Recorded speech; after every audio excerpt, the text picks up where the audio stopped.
This is Global Insights by Network 2020, in the fourth episode of our Deep Dives China series, where we seek to understand China's objectives at home and abroad. Today, we're looking at China's surveillance state and its global implications.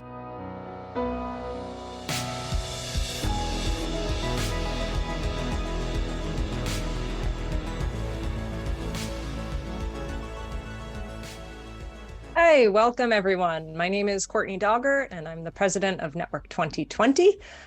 Today we're going to have a very needed conversation about the use of surveillance in China as part of our deep dives on China. And I think it's important just to acknowledge that the phenomena of government surveillance is not new, and nor is it endemic to China alone. But I think it's interesting how the confluence of technological advances, the political system in which China operates, and the interest from other countries in acquiring these systems make it a very important conversation to have about China and its 1.4 billion people. And I think it's an important component of the deep dive that we're doing on China, where we're having a series of conversations that look at China's politics, security, economics, relations with the US, and really trying to go deep on a very important issue. So you can learn more about the deep dive on China on our website, and I think we'll put out some information later on during the conversation. So with that, it's my honor today to welcome three terrific panelists. First, we have Dr. Emile Dirks, and he is a research associate at the Citizen Lab at the Munk School of Global Affairs and Public Policy at the University of Toronto, where he explores state surveillance, policing, and civil society in China. So welcome. We also have Bulelani Jili, and he is a Meta Research Ph.D. fellow at Harvard University, where he focuses on Africa-China relations, US-China competition, cybersecurity, ICT development, and a lot of other topics. And last but not least, we are pleased to welcome Maya Wang, who is the Associate Director in the Asia Division at Human Rights Watch, where she has researched and written extensively on a wide range of issues in China, including the use of torture, arbitrary detention, human rights defenders, civil society, disability rights, and women's rights, as well as doing a lot of work in Xinjiang and Tibet as well. So welcome to the three of you, and thank you so much for being here today.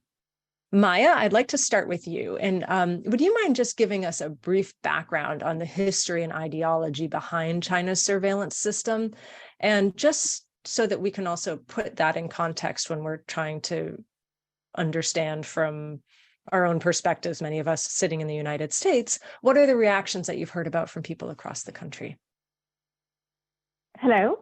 Very glad to be speaking here today. I would just start by saying that, the development of surveillance in China is not a straight line, really, and it's not really transparent where how all these kind of influences come together. But as far as we know, because, the Chinese government is quite a bit of a black box, at least in these kind of matters and policy matters.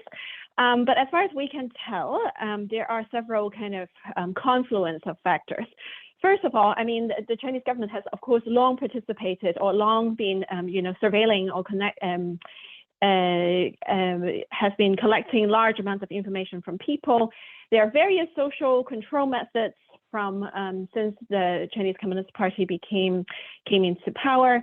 There are, hukou, danwei, dang'an. These are kind of, systems in China that control and also collect information at the basic societal levels.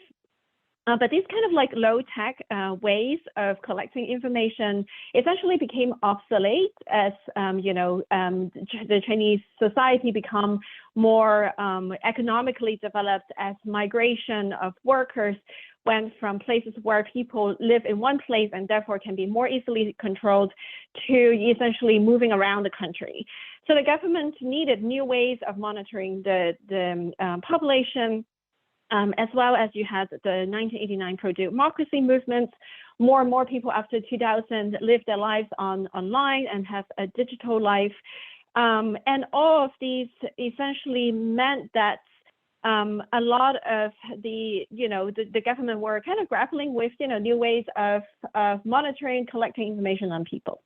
At the same time, in the West, you have the UK, where there's a new policing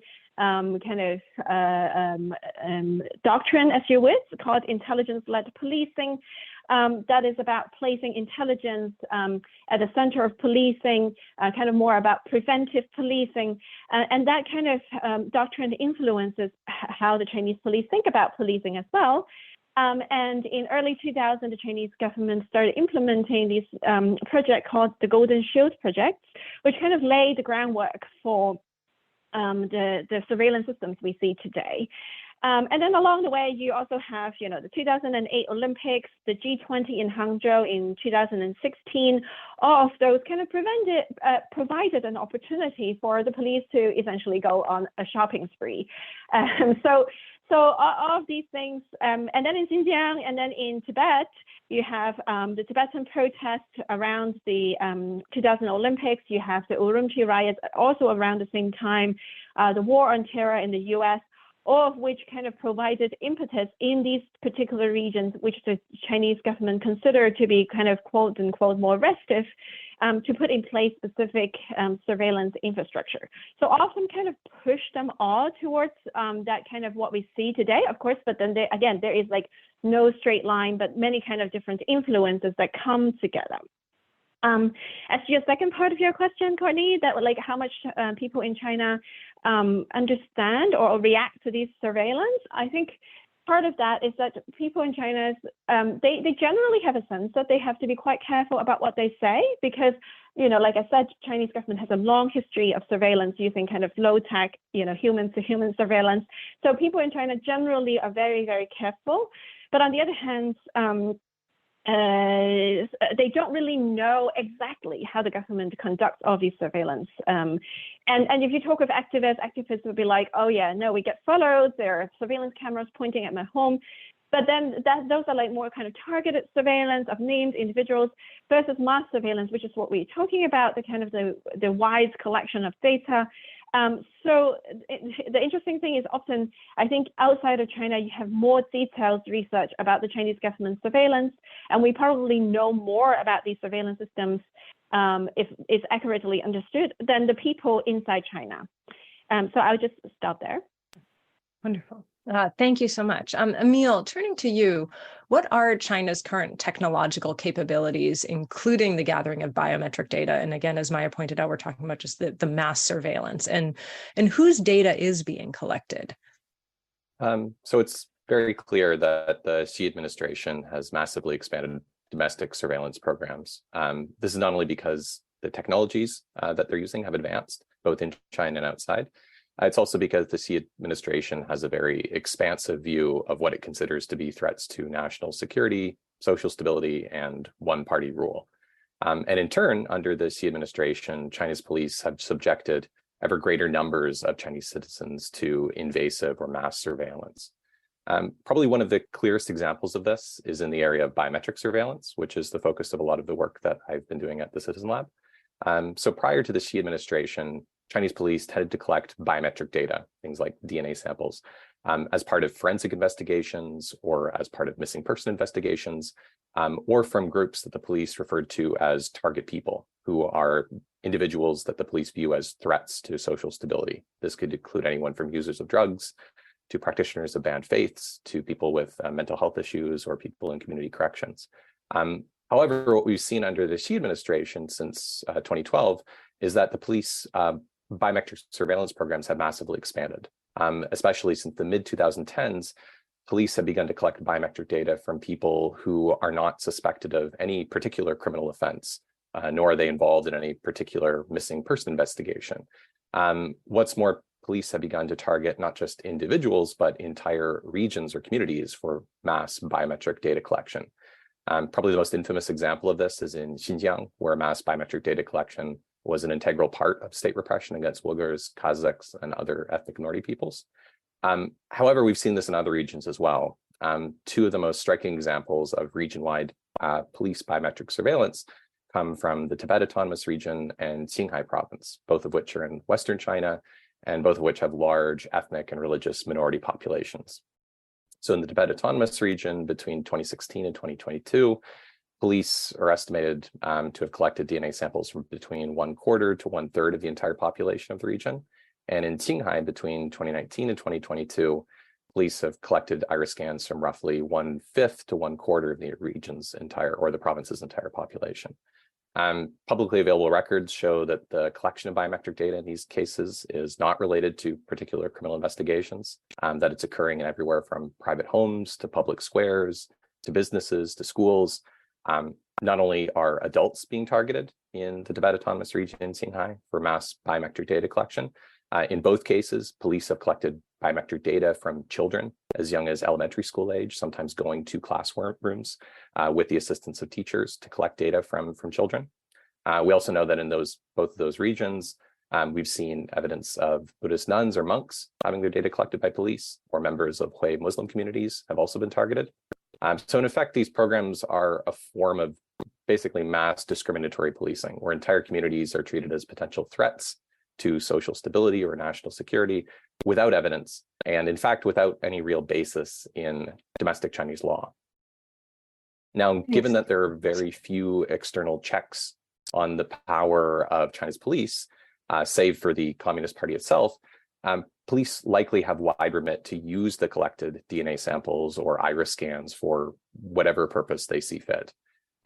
Probably one of the most immediate uses of these biometric data surveillance programs, though, is just, maybe to Maya's point, is just reminding people that the state is watching them.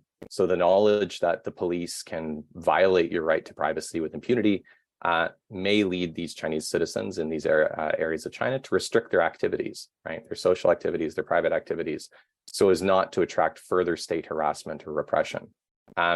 In fact, I think we should view mass biometric surveillance as part and parcel with broader programs of state surveillance or repression, both within those particular regions and across China as a whole.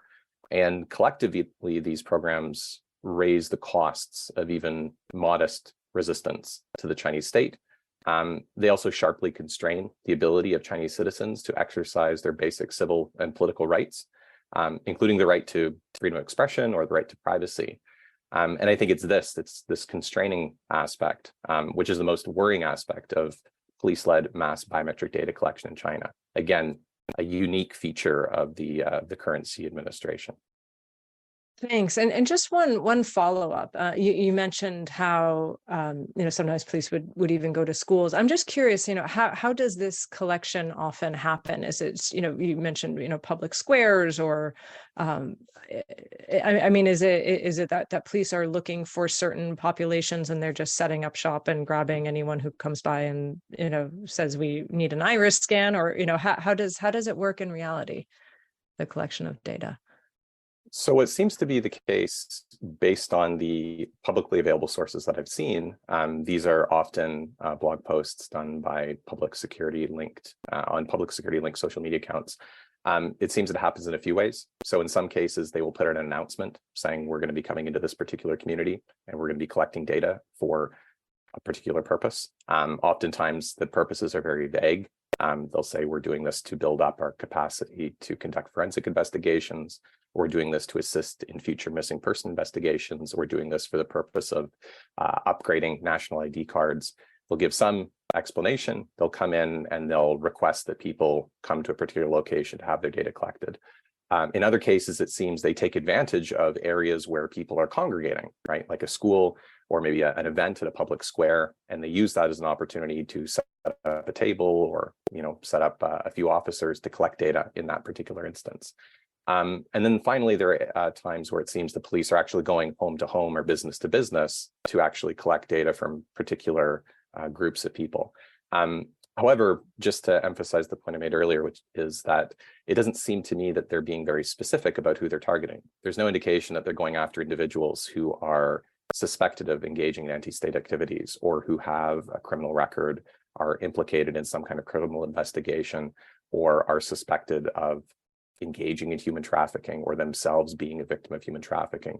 It really seems to be you're going into a particular area with or without notice and asking people to comply with a request for biometric data. And I think that's probably the best a good point maybe to add on the end here, which is that given the authority of the Chinese police, given the authority of police in many countries, but especially in China, I think it would be very hard for people to refuse a request from the police to surrender biometric data in these instances. Again, given the authority of the Chinese police, given the political system, the authoritarian political system. So effectively, these are requests for data collection, and their compliance is effectively compulsory. Thank you for that clarification. Bulelani, widening our scope now, how, to where, and why are these tools of surveillance being exported abroad? And does this have the potential to promote a system of digital authoritarianism in other countries? Sure. Firstly, thank you for having me. And in kind of regards to the proliferation of kind of Chinese surveillance systems into the global south, and in particular Africa, there are a number of reasons behind the general proliferation. Generally, I kind of put them into three boxes. At one level, it's about Chinese corporate expansion.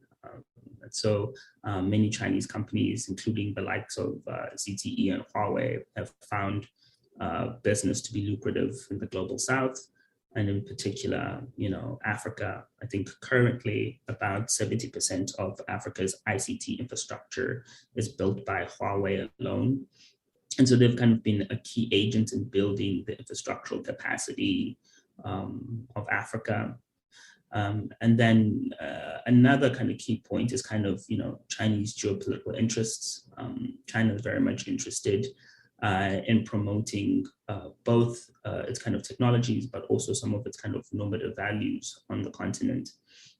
And one particular kind of salient idea is known as kind of cyber sovereignty, which is effectively, a notion that the internet should be both governed and restricted by the state.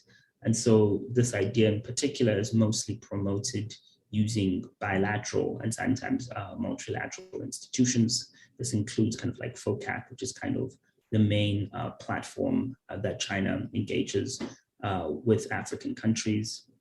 And lastly, I'd kind of say it's really about kind of domestic demand factors. Many African countries are both aiming to ameliorate traditional challenges like infrastructure gaps, while simultaneously also aiming to deal with kind of domestic social challenges like crime and terror. And so when companies are offering these surveillance systems, they usually come under the guise of development or under the guise of crime reduction. And so they're with permissible grounds in order to support some of the domestic efforts, and in particular, Chinese companies, but also the Chinese state has generally promoted these instruments in the context of the global south as a way to address challenges. Now, the reality is that there is no kind of robust evidence empirically that kind of draws a direct correlation, say, with the use of surveillance systems with the reduction of crime, or the use of surveillance systems with the reduction of terror. And in fact, some of the surveillance systems that have been installed in African cities like Nairobi have not been able to actually reduce crime. And so it kind of raises a series of challenges, both for kind of domestic actors, but also for the corporations themselves who've been promoting some of these systems on the ground. And more than anything, what it's usually done is that it's arrived under the guise of development, but without the necessary infrastructure in order to support the general promotion of civil liberties. And so, for example, in the context of, say, Kenya, what you find is, the government has procured some of these surveillance systems that range from kind of biometric identification systems all the way to facial recognition capabilities, really from the mid-2015s on ostensibly permissible grounds, but the government only put together a data protection law and around 2019. And so the data protection law of Kenya is really almost about 2.5 years old. that in particular has actually not really come into a current effect. It's mostly currently at the kind of promotional phase. And so while there's been a growing, want for these systems for permissible grounds that usually come under, the guise of development without actually supporting development, while simultaneously also then exacerbating general trepidations around the general misuse. And there have been kind of growing cases across the global south, including Kenya, with the general misapplication of these surveillance systems. Now, whether or not you can directly draw a correlation between that and the Chinese trying to promote a kind of dystopic future is a bit of a more difficult correlation to make, but making the general correlation that the misuse of surveillance systems and the proliferation of these technologies is kind of an easier argument to make, in part because many of these general systems come without much checks and balances. Those general gaps are both a consequence, I'd say, of kind of domestic actors, but also, corporate actors not willing and not wanting to participate in kind of impact assessments of the use of their technologies in the context of the global south. So just to follow up on that quickly, you made the point that the systems often, you can have the right regulatory framework, which it seems like you've seen, at least in Kenya, it's lagging. And then there's also the wider social system into which they're put, say civil society, for example. What have you been seeing in terms of public reaction? If these systems are being put in place for, ostensibly for crime reduction, what's the sense from the general populace, and is there pushback, and is there civil society activity around the use of these systems? Yeah, sure. So there has been general growing concerns about the general proliferation of these systems in local contexts like Kenya, but also, there have been multiple countries across the continent that have been trying to generally address the trepidations around the misuse of surveillance systems. I should say, maybe kind of taking a step back and kind of giving a broader view of things. If you look into the context of Africa, for example, only about 50% of African countries have a data protection law in place.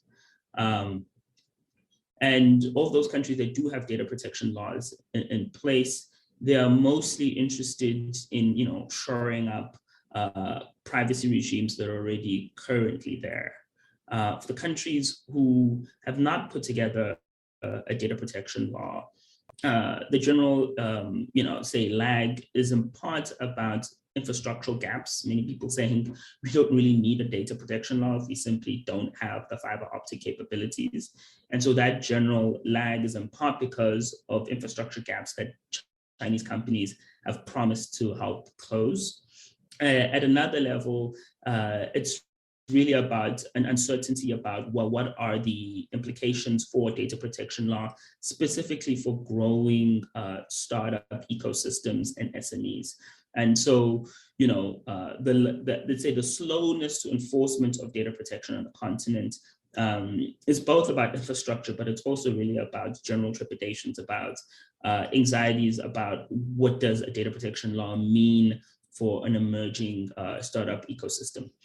So within that context, you find, a civil society that is trying to effectively shore up surveillance and data protection laws, but with a kind of government that sits almost uneasy about what to do exactly, in part because the general procurement of these systems comes under development and comes under Chinese, sustained support for the last couple of years, while simultaneously it's actually not doing what it's intended to do.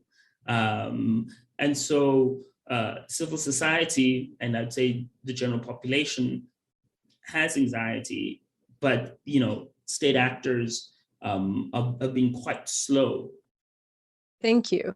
Maya, can you please talk about the use of surveillance in Xinjiang and how does it compare to the use of surveillance in other parts of China?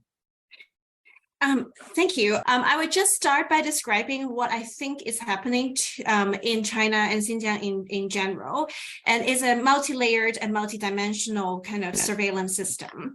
First of all, at the very basic level is the requirement that everybody has to have an ID number. Then the next requirement is that people, in order to access public surfaces, like going on a long train, a train ride, a long bus ride, or accessing the internet, having a phone number, you have to tie these services to your ID number. It's a requirement called the real name registration requirement. And then the next level is what I think Emile was talking about, the kind of the mass biometric collection. Particularly in Xinjiang and Tibet, that is the case, but also throughout China, there has been kind of these drives by the police to collect biometrics, whether we're talking about iris scans or DNA. There have been some cases of even collection of people's gait information, like the way they walk. Obviously, facial images, voice samples. That kind of collection of biometrics is, often not connected to a particular crime or even of a geographical region, but like, the police goes and to the schools, to the internet cafes, to a group of migrant workers, collecting all kinds of these kind of biometrics, storing them in police databases. So that's at the next level. And then at the next level is that the police has installed these, sensory systems in public places. And by that, the one form of that would be the surveillance camera systems that is quite, intuitive. It is collecting visual information in a particular given public space. But often I think it is misunderstood that these camera systems are really only just collecting, comparing who is in front of a camera, right? Like identifying them and that sort of thing. What these systems actually do is, the use of artificial intelligence in the form of recognizing things, objects, colors. So let's say a red umbrella, a blue car, recognizing the number on the number plate, recognizing the direction of certain movements, with the idea that the police can also track or set parameters to look for particular patterns. Maybe we're looking for someone with an arched eyebrow walking south towards the capital of, walking south of Urumqi towards the train station. That sort of idea, right? Like whether or not these systems get put in practice, we can talk about that. It's also not as clean as I think the Chinese government's publicity materials make it. So these are the sensory systems. Oh, and then very important part of the sensory systems is also the collection of non-biometric but identifying information, primarily your phone, the identifying information emitting from your phones, IMEI number, your MAC address. These are things being emitted that identify you, because most of the time you're carrying your phone. And these sensory systems that are installed in the public places, like in Xinjiang, they were, on these poles, but also when you walk through a checkpoints, which are numerous during the height of the crackdown, these sensory systems collect these various forms of identifying information and constantly use. And this is where the big data comes in. We've looked into one particular big data system called Integrated Joint Operations Platform, IJOP. And what IJOP does is kind of collates and collects all these kind of sources of information. Some of them are like static, like, your ID number, your familial relations. Some of them are your banking information. Some of them are kind of dynamic information that is about, which checkpoint did you go past? Did you go to the gas station? How many times a day? And these big data systems like IJOP have parameters. So they are programmed to recognize certain kind of irregularities. So if the IJOP, we look into the system, we reverse engineer parts of it. We didn't have access to the database itself, but just to an app that's connected to it. We see that the police, for example, are looking for people who use too much electricity, people who donate to the mosque, people who are connected to families abroad, who call people abroad, who receive phone calls from abroad, people who have certain audio-visual files, including recitations of all the chapters of the Quran. And when the system pick up these individuals who have quote unquote abnormal behavior, according to the authorities, because as you can see, almost all the behavior I've described are essentially ordinary behavior most people, many places engage in. But nonetheless, the system secretly consider them as essentially problematic and then dispatch the authorities, the police, neighborhood officials to go and interrogate these people, some of whom then end up in arbitrary detention, political education camps, as well as long years of imprisonment. Now, the only difference, well, there are several differences between Xinjiang and the rest of China. One is that these systems actually, the way I describe them as layers, many of these layers, you can find them in the rest of China. However, it is the goal, the governance goal that these systems support. In Xinjiang, they support the crackdown against Uyghurs. They are discriminatory against the Uyghurs. They are targeting the Uyghurs every move. In the rest of China, because you don't have this kind of crackdown, they support other governance goals. Sometimes it is actually right now, the authorities are saying, well, we're cracking down on online frauds. Drug use and drug trafficking is another one. So, or, there is some evidence that some of these systems, though maybe not in this particular way, is also, looking at, people who petition, people who complain about the government. So surveillance is most visible, intrusive in Xinjiang, but the surveillance system and how the way that they are structured, the philosophy behind the systems are very similar. And then other very important difference between Xinjiang and the rest of China is that in Xinjiang, during the crackdown there, the surveillance system worked together with the camps, with the prisons, with the checkpoints, essentially make this entire region the size of, I think it is like 5 Californias, if I'm good enough with my geography, a really big space, let's say, with a 22 million population. Half of them are Uyghurs, a region that big with that big size of population, but turning that region into essentially access control region. So depending on how trustworthy you are in the authorities' book or the system, you are given different levels of, quote, privilege. Some people are imprisoned, they're not anywhere outside of prison. Some people are in the camps, they may be released after some time. And then some people are only allowed in their locales where they live. If they have to go to town, to the supermarket, to buy groceries, then they would be subjected to interrogations because the checkpoints would actually light up and make a noise when you walk through them.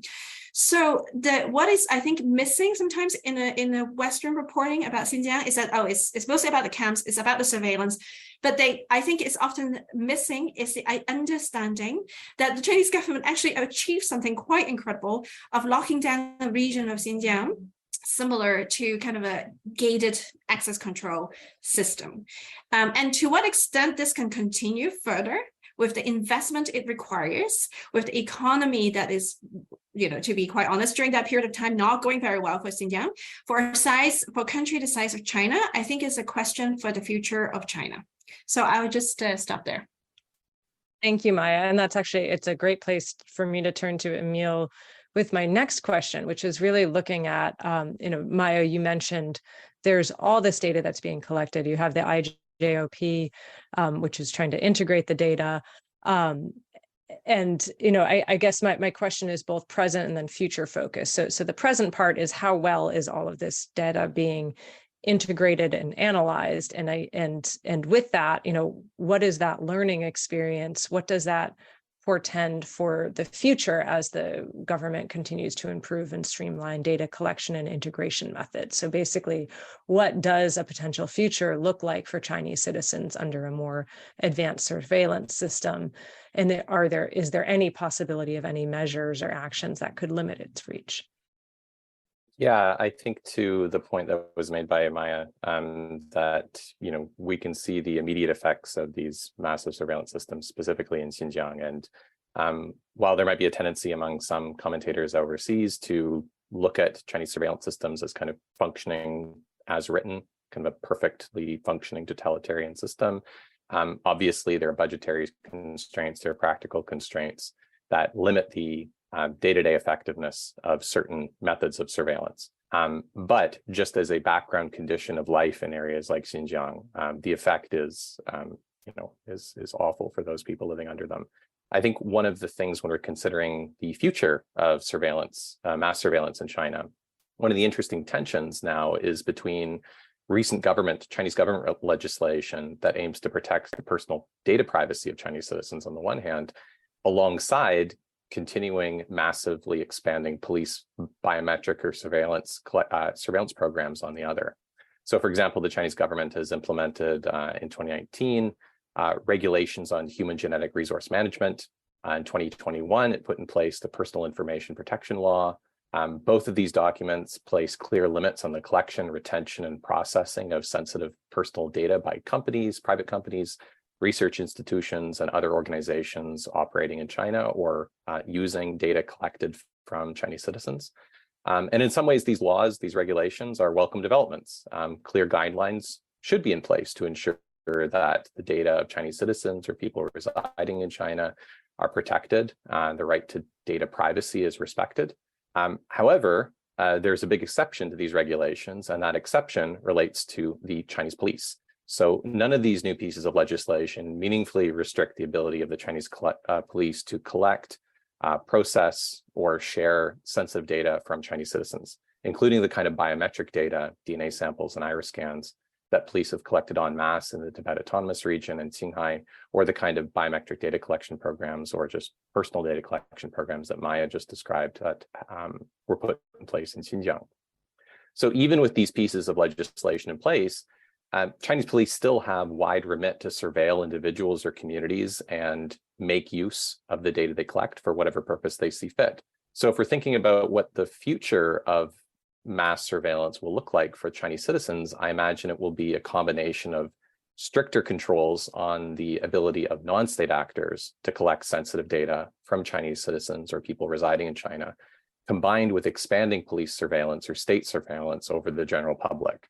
And this tension will remain because of the character of policing in China. The party state does not want to constrain the power of the Ministry of Public Security or other law enforcement agencies to surveil the public, because the Ministry of Public Security and other law enforcement agencies are key to the party state's ability to tackle perceived threats to national security, social stability, and one-party rule. So it's possible in the future that the Chinese government will come up with legislation to provide a kind of post facto legal basis for the kinds of mass surveillance or mass biometric data surveillance programs that we've been discussing today. But even in the absence of such legislation, police will likely continue to collect mass biometric or conduct mass biometric data collection programs, and will likely expand these programs. And this is because, again, of the character of policing in China, but also because the Xi administration, as I mentioned before, takes an incredibly expansive view of what it considers to be threats to national security, social stability, or one-party rule. What's more, if we think, what are the things that might prevent mass police surveillance in the future? Unfortunately, those things are largely absent in China. So these would be external checks on the power of the party state, like opposition political parties, independent civil society activism, a free press, and an independent judiciary. So essentially, the only thing that's constraining the police's surveillance programs in China, other than practical or budgetary limitations, is the decision of the party state that these surveillance programs are not in its interests. And again, given the fact that the Xi administration has a particular obsession with national security and understands national security in incredibly broad and flexible terms, it's hard to imagine that the current Chinese government, current Xi administration, will decide to roll back these mass surveillance programs in the future, even if it continues to put in place legislation that's ostensibly there to protect the right to data privacy of Chinese citizens or people residing in China.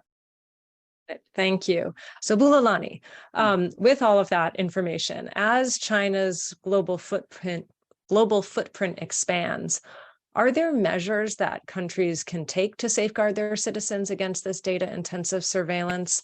And on the flip side, are there actions that liberal democracies that have a different relationship, let's say, with privacy, are there actions that liberal democracies can take with respect to countries that want this technology in order to slow down the spread of its use? Yeah, sure. So, firstly, I'd say there are definitely, a series of things that can be done to ameliorate this kind of growing trepidations around the proliferation of surveillance systems, but more importantly, their general implementation. But, I'll first start by saying really the challenge is really about the gap between the speed of adoption of these systems and the checks and balances currently in place within the context of global South countries.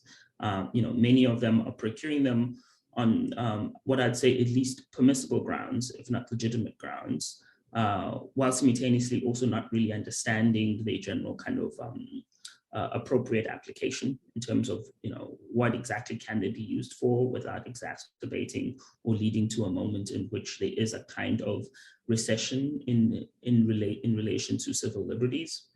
And so at one level, the challenge, and say using African countries, for example, at one level, it's simply about putting together a kind of policy framework or legal framework in place, like data protection laws, or simply putting together regimes around privacy.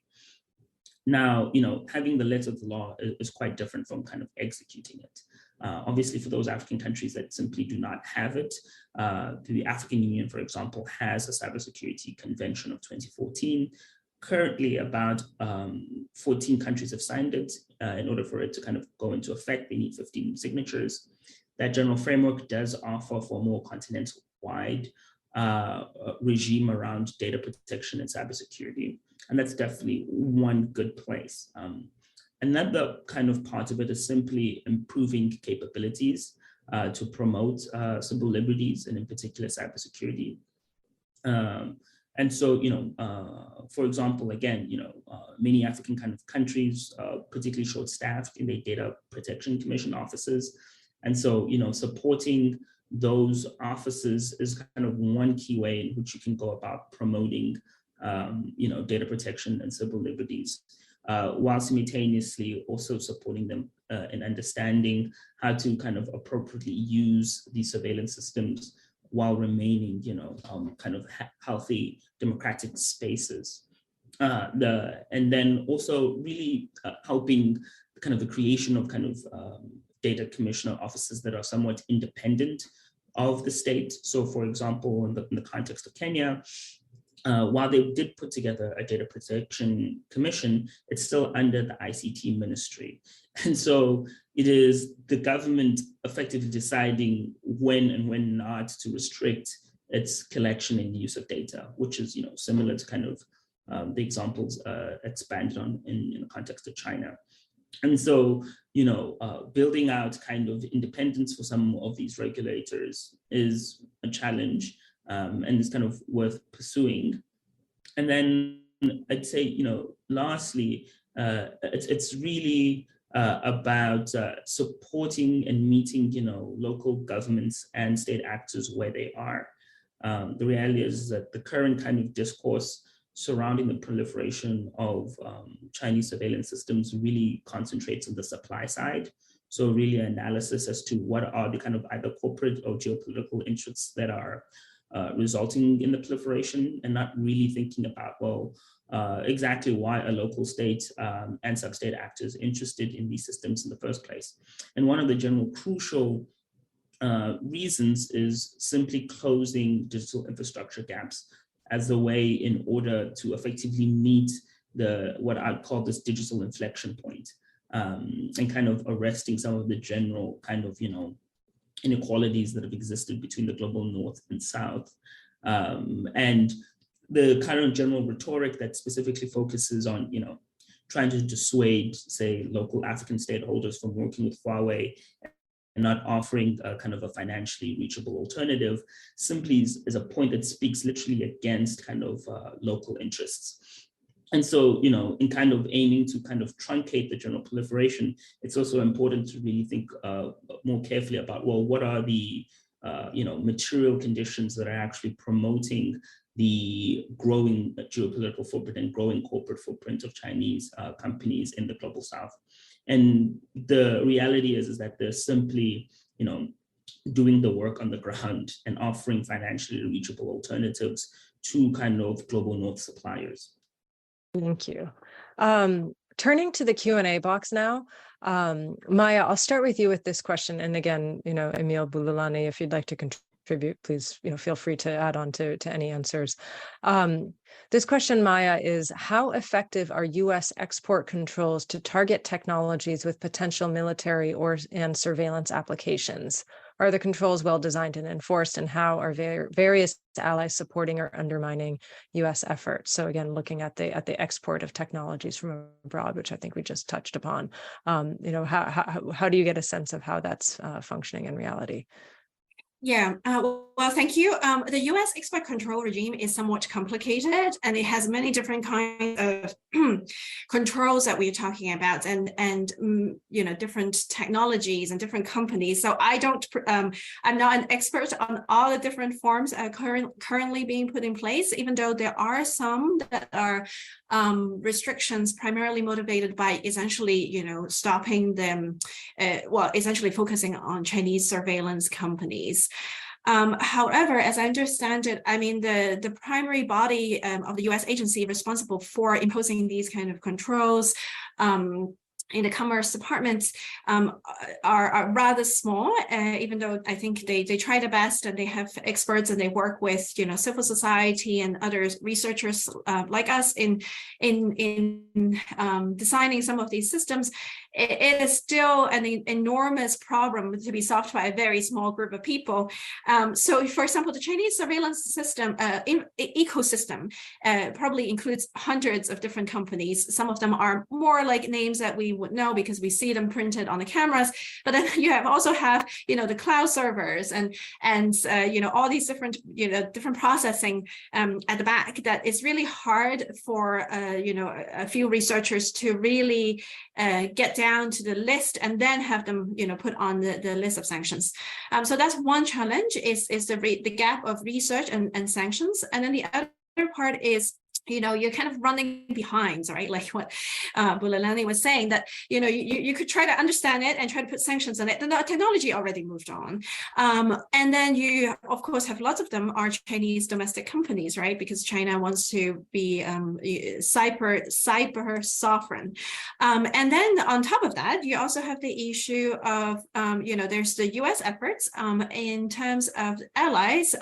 Many of the other governments have not really gone that far in terms of sanctioning either Chinese government officials for human rights abuses or the surveillance companies. So there is also a gap there, even though it is U.S. technology generally or know-how that would find its way to these Chinese companies. So U.S. controls are really quite important, but it's just a matter of changing from the whack-a-mole exercise to kind of more comprehensively thinking about what does the ecosystem look like? How do we actually exert the most targeted ability to control these technologies? And then if we are really interested in stopping proliferation, then you have to look at the demand side of the equation, as well as I think addressing the US's own role in being essentially a technological and thought leader in surveillance that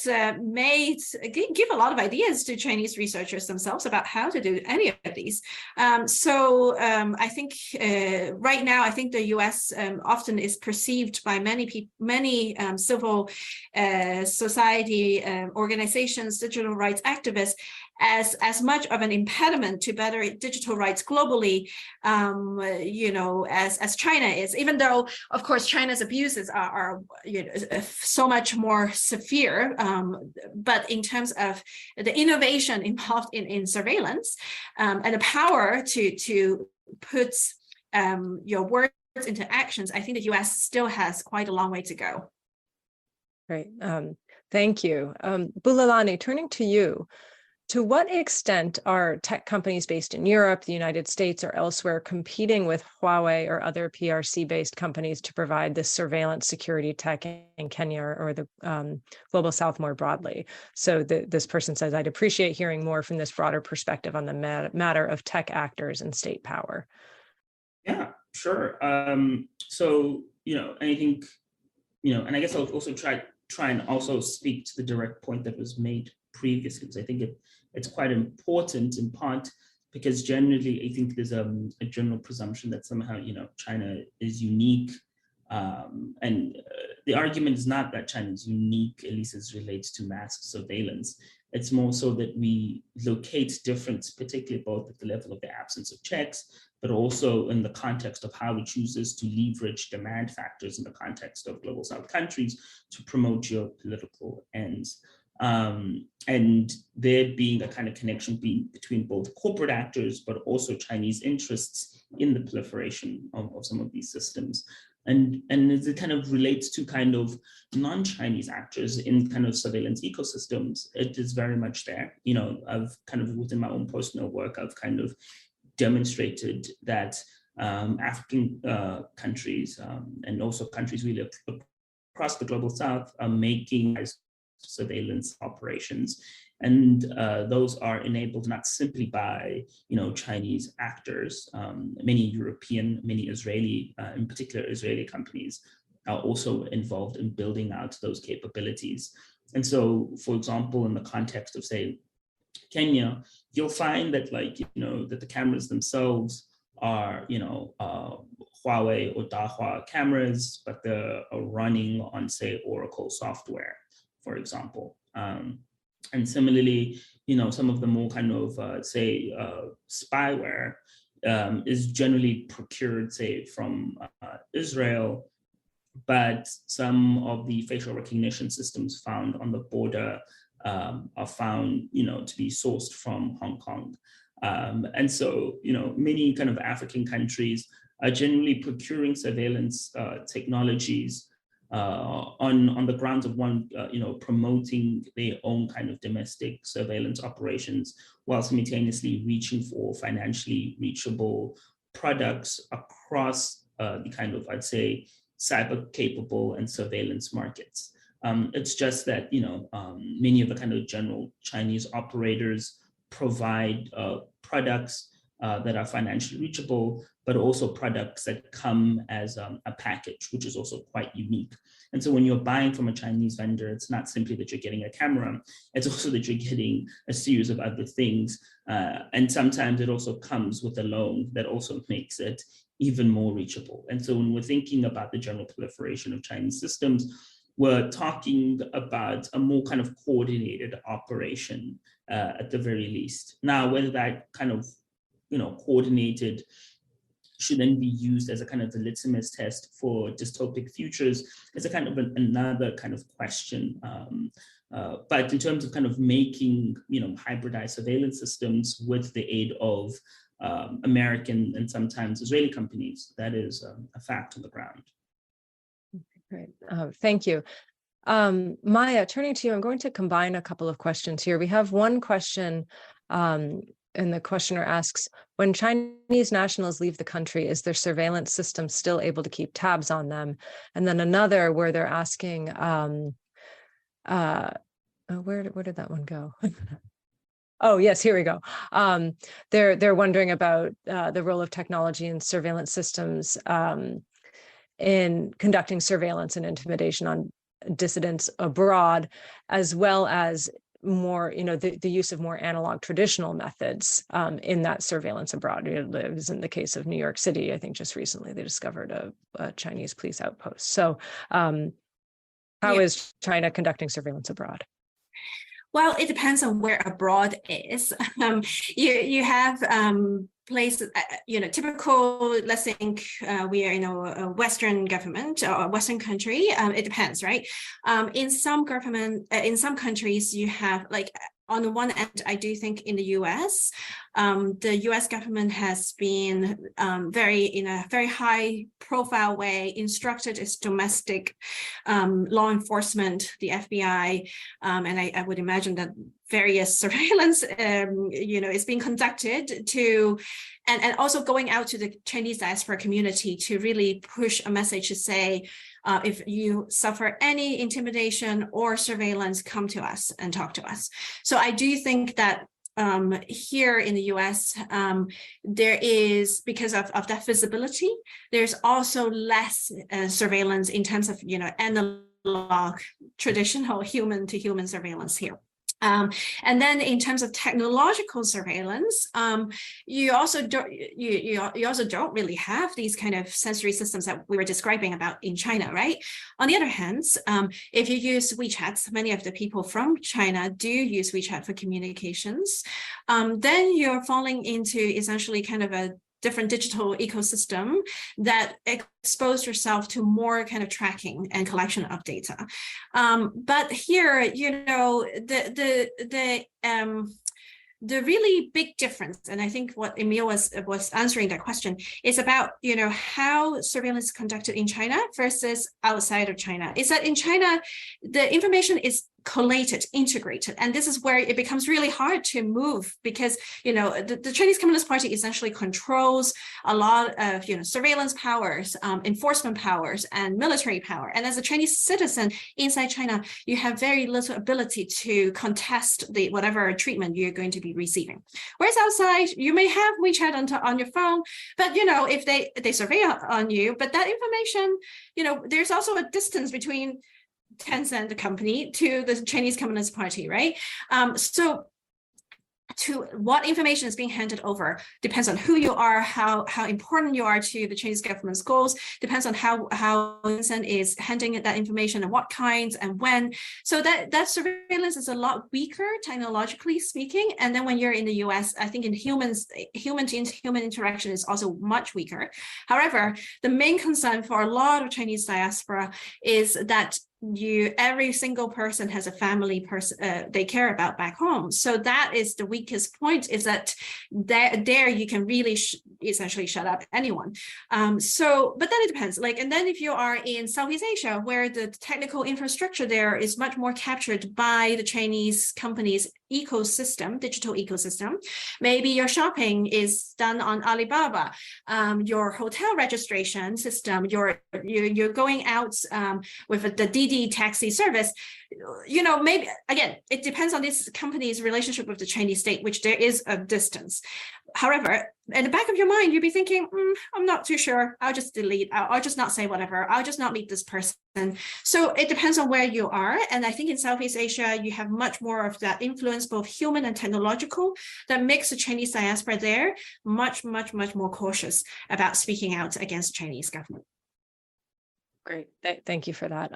Emile, we have a question about how the surveillance system has been used in recent protests, such as Hong Kong protests or the protests against China's zero COVID policy. How have you seen the surveillance system working there? Well, I think I'm sure Maya has done a lot more work looking at this than myself, but I can at least speak to following the protest that happened last year after the Urumqi fire and in response to the COVID lockdowns. There were a number of reports coming out by journalists who were in China at the time and speaking with people who had participated in the protests, that their phones were being examined by the police. In some cases, biometric data like iris scans are being taken from individuals who had participated. I think it seems to me that the protests caught the Chinese government off guard. And it also seems that many of the people who are participating in these protests were perhaps not the kind of people who would have been mobilized in the past. What is interesting to me is that many of these people then, having participated in the protest and having then perhaps been intimidated, harassed, or detained by the Chinese police, have now had a bit of in a sense, a very personal interaction, very personal taste of what the kind of surveillance apparatus the Chinese state has put in place, what that looks like, what that feels like. Again, it seems to me that one of the most immediate effects of mass surveillance in China is not even the collection of the data, so to speak. It's simply the knowledge that those systems are put in place, and that, to Maya's point, it leads people to maybe constrain their activities in a way that they feel will make them less susceptible to state harassment or intimidation.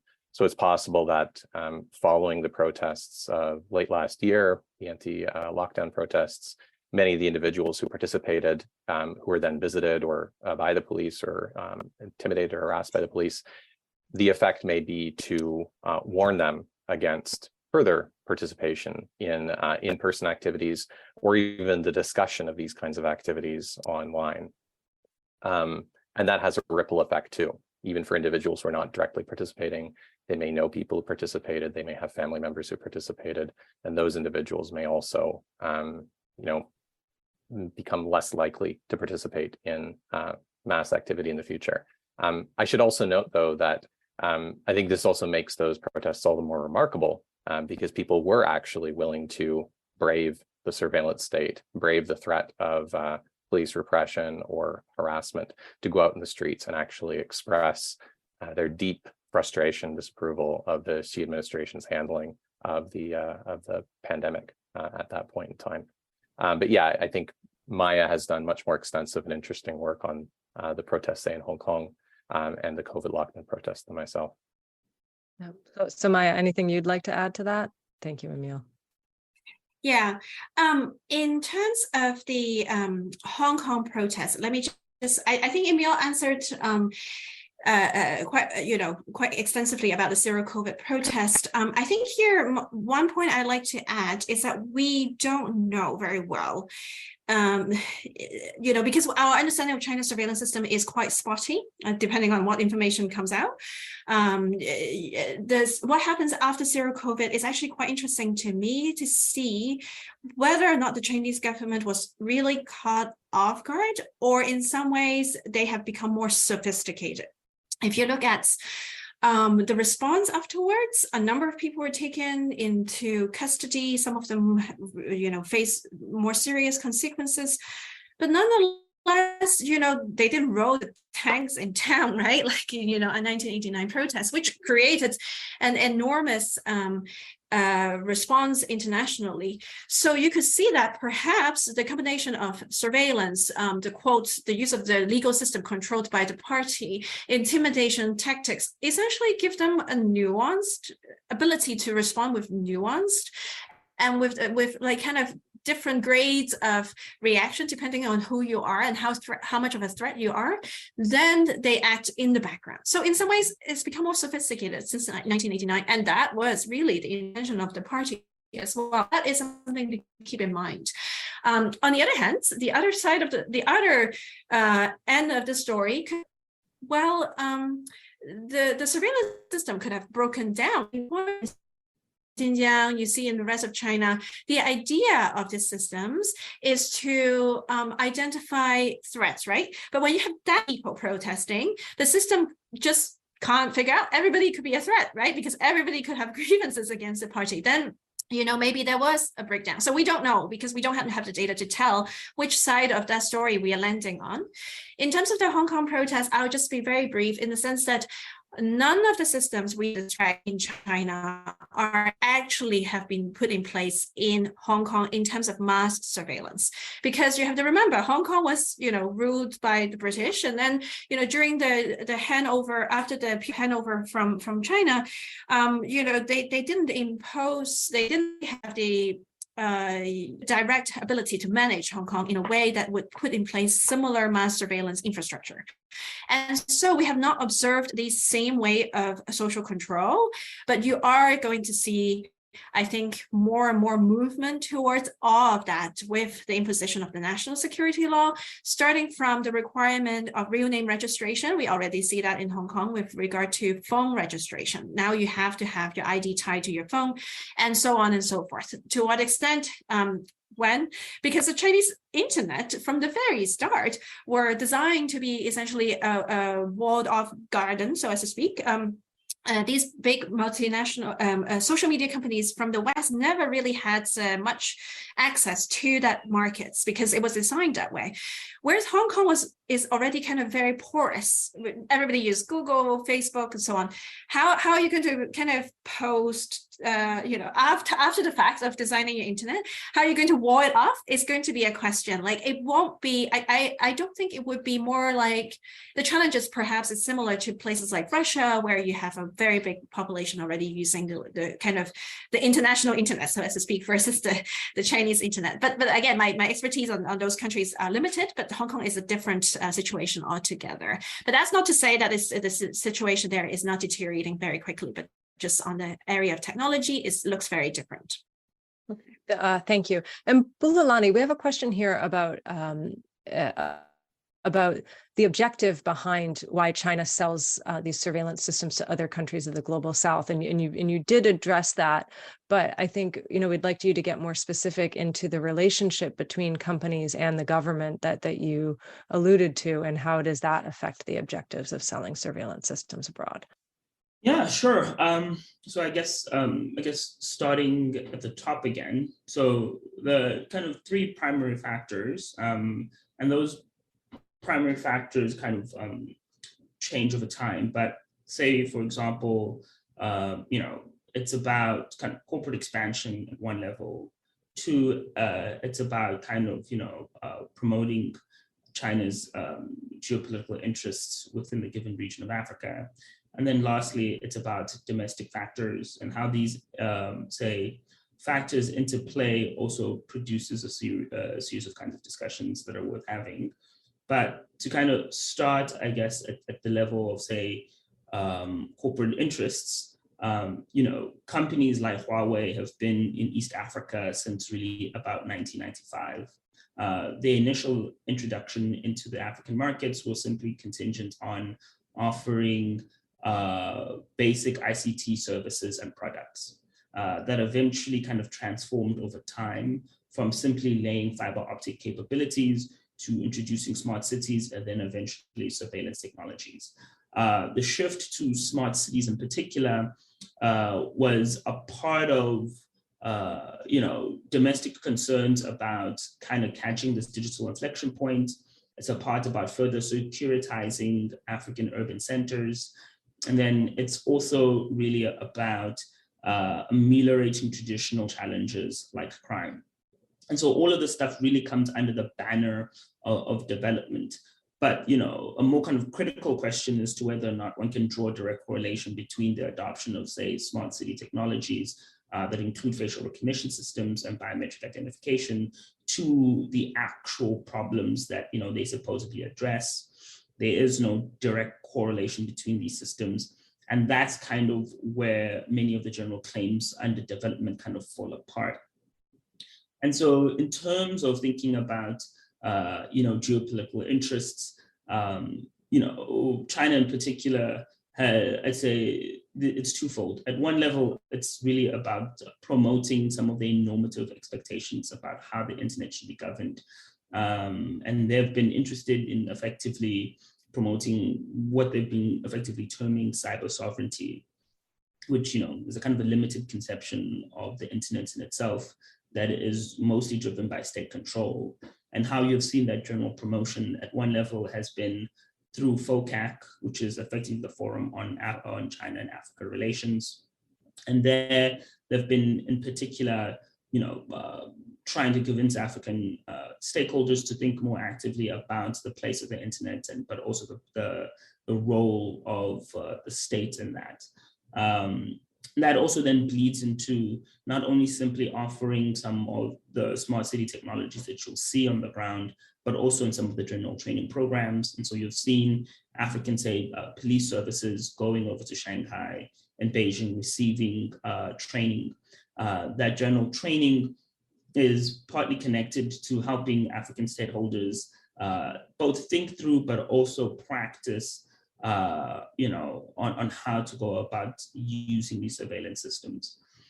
And then at another level, if you're seeing the general connection, say, between both, say, corporate and geopolitical, which you see, for example, in the context of, say, Kenya, but you also see it really across the continent, is that, there's a gap between domestic technical capabilities, both in the promotion of civil liberties, but also in the actual use of some of these surveillance systems. And so they're heavily reliant on Chinese training, but also Chinese engineers to execute them. And so for example, you'd walk into, a surveillance headquarters and you'll see a number of kind of, Huawei engineers supporting surveillance. And there you also see effectively both not simply, the technology itself, but also you're seeing a promotion of certain ideas on how to go about surveilling. And so that's kind of where you see, I'd say, the promotional of ideas. I hope it gets to the question that they were asking. I hope so too. One quick final question for the three of you. Do you use TikTok? I think I'm a little too old, so it's more a personal preference. Got it. I also don't use TikTok. I'm not sure, not because I'm not too old, but simply because I think it just missed me. I kind of. Okay. I also am not particularly good at the dance challenges. But do you see it as an extension of the data collection? And I know we need to end. We just got a question. I feel like it's hard not to address this without. Oh yeah, for sure. So I'd say that Chinese scholarship on the question of the threats around the proliferation of the surveillance systems is at one level about misuse and also about normative value promotion. At the other level, it's simply about backdoor access to these technologies. And now the establishing attribution is a rather kind of difficult task, particularly at the level of some of these technologies. These technologies sometimes do come with vulnerabilities, including, Dahua and, some surveillance cameras coming from Hackvision, for example. But whether or not one can directly, attribute the vulnerability of the technology with a general strategy around garnering access to data is a bit difficult, at least kind of empirically establishing it. But that does not necessarily mean that it's not being intentionally done. And what I've kind of advocated, at least in the context of the ground, but also in my own kind of personal work, is simply about improving domestic surveillance, cybersecurity capabilities, in part because the general procurement of these systems, again, comes under with very little general scrutiny about how to kind of promote civil liberties, and that includes cybersecurity. And so, if one is thinking about the ubiquitous vulnerabilities of these systems, I think equally people should also be thinking about, well, what kind of cyber security capabilities do we have to promote our general interests? And so it is, And so to me, in fact, the concerns around attribution is actually obfuscating the actual concern. The concern is really at the level of the promotion of cybersecurity. Attribution is simply about whether or not we can determine who's doing it, but that doesn't necessarily support, your domestic security interests.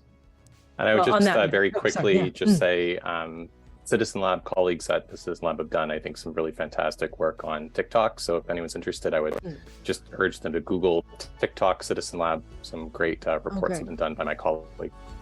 Fantastic. Okay, great. Thank you. With that, thank you all. This was a fantastic conversation. Thank you to everyone who listened. Really appreciate the great questions and the time and attention. I think it's a fascinating conversation. So take care, everybody. Bye-bye. Bye. Bye.